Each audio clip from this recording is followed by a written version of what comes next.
그러면은 내가 영생을 소유한 사람인가를 어떻게 알 수가 있느냐는 거예요. 내가 정말 영생을 소유한 사람이라는 것을 어떻게 알 수가 있느냐라는 거예요. 여러분 알 수 있다고 생각합니까? 모른다고 생각합니까?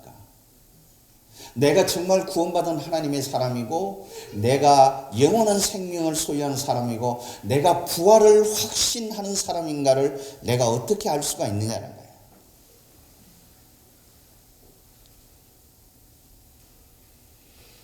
모를까요? 알 수 있습니다. 어떻게 알까요? 사는 모양을 보면은 압니다.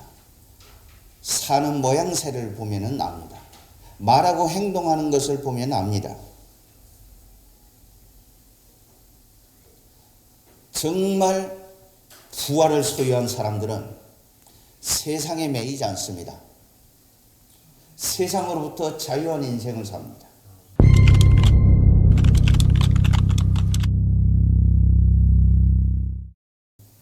세상이 중요하다고 가르치는 세상의 가치에 대해서 별로 관심이 없습니다. 세상의 가치가 필요 없다는 말은 아니고 정말 세상의 가치도 중요하지만 그러나 하나님의 나라의 가치 때문에 세상의 가치를 때로는 포기할 줄 아는 사람들입니다. 정말 내가 영생을 소유한 사람인가? 살아가는 모양새를 보면 안다는 거예요. 선택하는 걸 보면 안다는 거예요. 말하는 것을 보면 안다는 거예요. 구체적으로. 그들은 이기적인 자기의 삶의 울타리를 뛰어넘습니다. 이제는 이기적인 껍질을 깨고 이타적인 삶으로 옮겨갑니다. 내 주변 사람들을 먼저 배려합니다. 그들의 아픔을 먼저 생각합니다. 그래서 넉넉하지는 않지만 내가 나누고 싶은 마음이 있습니다. 그들을 섬기고 싶은 마음이 있습니다. 그들을 세워주고 싶은 마음이 있습니다. 그게 부활의 생명을 소유한 사람의 삶의 라이프 스타일입니다. 그러나 교회는 나오지만은 이 부활의 생명을 소유하지 못한 사람들, 그들은 오늘 자기라는 울타리를 뛰어넘을 수가 없어요. 결코 뛰어넘지 못합니다. 그래서 항상 자기중심적이에요. 매우 이기적입니다.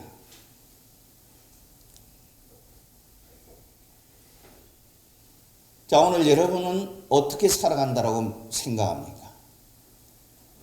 정말 이기적인 내 삶의 울타리를 뛰어넘어 내 주변의 지체들을 향해서 내가 그들을 돕고 싶고 세우고 싶은 간절한 마음이 있습니까?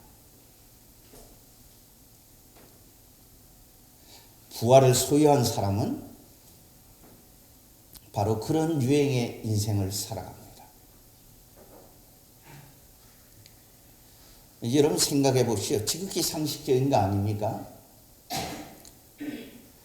오늘 이 땅의 삶이 마지막이라면은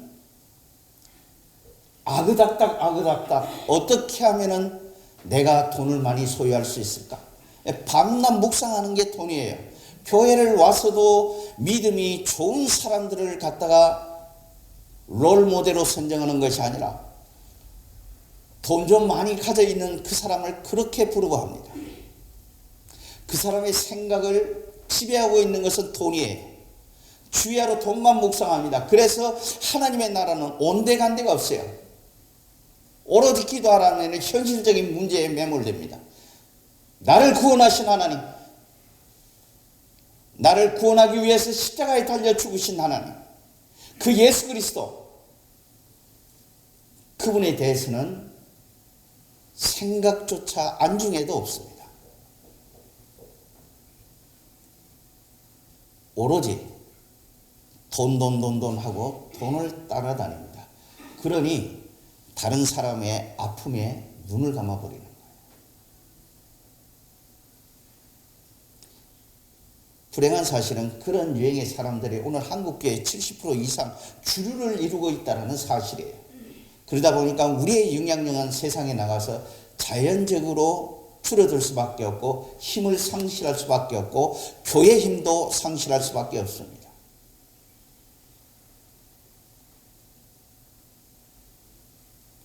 우리는 오늘 이 부활의 영광스러운 아침에 이 부활을 소유한 나는 어떻게 살아야 하는지를 주님에게 물어야 합니다. 교회 나오는 이것을 뛰어넘어 종교적인 예식에 참여한다는 이 예배가 아니라 살아계신 하나님을 이 예배를 통해서 내가 만나면서 내가 다시 한번 새로운 사람으로 새로운 사고방식으로 세상을 향해서 나가서 세상에 영향력을 끼치며 살아야 되겠다라는 이 결단의 자리가 되어지기를 축복합니다. 성경은 이렇게 말합니다. 너희는 이 세상을 본받지 말고 오직 마음을 새롭게 함으로 변화를 받아 하나님의 선하시고 기뻐하시고 온전한 뜻이 무엇인지 분별하도록 하라고 말합니다.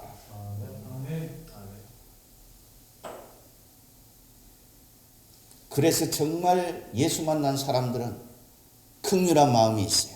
사람들을 만나면 어떻게 내가 저 사람에게 도움을 줄까? 어떻게 하면 내가 도움을 주는 존재가 될까? 나누고 싶어요. 섬기고 싶어요. 나누어도 안쓰러움이 있어요. 네, 교회는 왔지만 언제나 사람을 은근하게 이용하는 사람이 있습니다.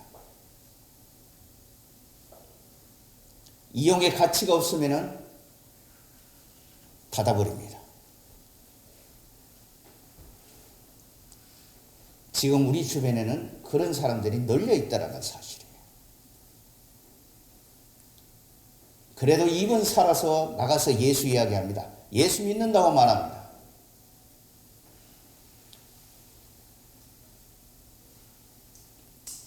정말 그리스도를 만난 사람들은 그의 인생이 완전히 뒤집어집니다.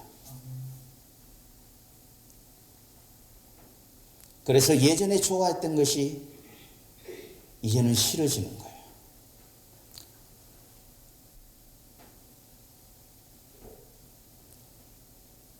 그래서 주님이 원하시는 그 일에 내 삶을 던집니다.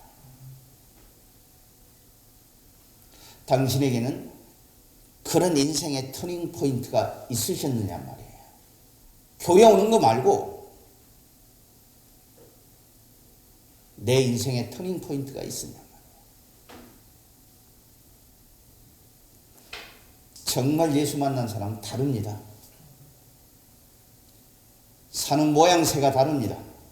말하는 것도 다릅니다. 선택하는 것도 달라요. 왜 그렇습니까? 우리 안에 성령이 와 계시기 때문에 우리는 거룩한 일에 관심을 갖기 시작합니다. 그것이 부활의 생명을 소유한 사람들의 라이프 스타일입니다. 두 번째 나타나는 독특한 현상, 쾌락으로부터 자유합니다.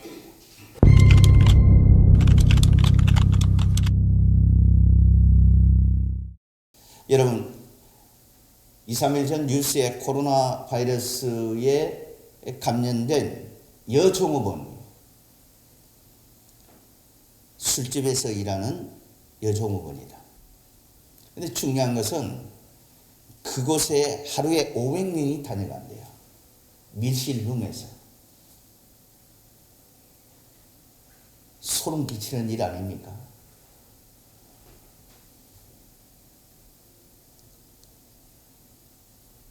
오늘 우리 사회의 최대 이슈, 코로나 외에 박사방인가 M방인가 보십시오.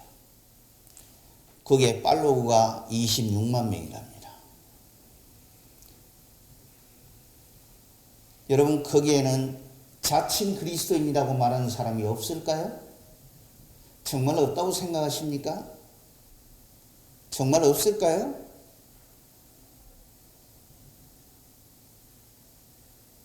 교회는 나오지만 여전히 쾌락 속에 빠져있는 사람들. 그럼에도 불구하고 그들은 예수를 믿는다고 말할 것입니다. 정말 그리스도를 만난 사람들은 완전히 다릅니다. 세상이 우리를 유혹할 때 아니요, 그러면서 완전히 돌아섭니다. 내가 정말 부활을 소유한 하나님의 사람인가? 오늘 이 아침 우리 모두는 이 부활을 소유한 사람은 어떻게 사는가? 이 질문 앞에 내 스스로를 던지고 내 스스로에게 질문하고 내 스스로에게 답을 해야 합니다. 나는 세상의 돈과 쾌락 앞에서 뒤돌아선 사람인가? 정말 부활을 소유한 사람 완전히 다릅니다. 어떻게 다를까요? 여러분, 정말 부활을 확신하고 느끼는 사람들, 그런 사람들은 사는 모양새가 다르다고 그랬어요. 어떻게 달라요? 증인된 삶을 삽니다.